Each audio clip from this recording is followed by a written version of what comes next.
November 844 Alpha Alpha. State your intentions. State your intentions. आज एउटा यस्तो घटना प्रस्तुत गर्दैछु जसले तपाईहरूलाई सोच्न बाध्य गराउनेछ।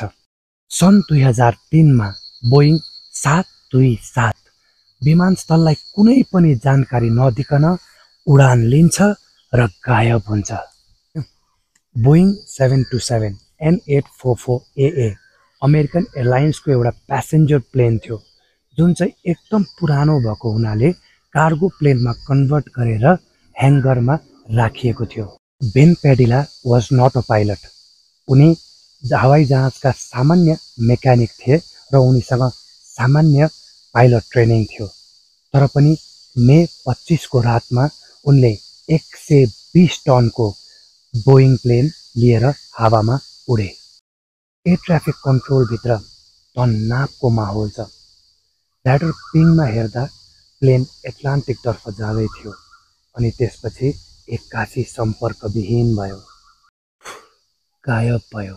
यो आतंकवादीको अर्को चाल थियो या हाइज्याकिङ थियो। अमेरिकी सरकार स्तब्ध थियो, त्रसित थियो।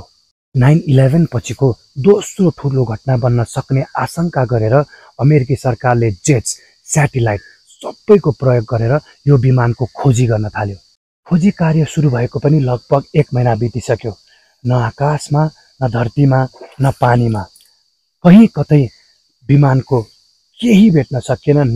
आखिर बोइङ 727 कहाँ गयो, कहाँ गायब भयो, के भयो? क्रास भयो?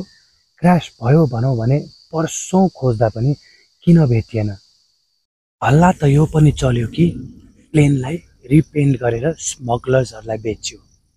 तर अनुसन्धानको क्रममा अमेरिकी सरकारले थुप्रै कागजातहरू गोप्य राख्यो, जनता सामु कहिले ल्याएन। किन? आज करिब 22 वर्षपछि पनि अमेरिकी सरकार र FAA ले यो विमानको खोजी गरिरहेको छ। यो केस अझै पनि ओपन नै छ। पेडिलाका परिवारले पनि जवाफ कोरिरहेका छन् र आफ्नो छोरालाई पनि। बोइङ 727 N844 AA आकाशमै उडिरहेको छ कि? तपाईलाई के लाग्छ?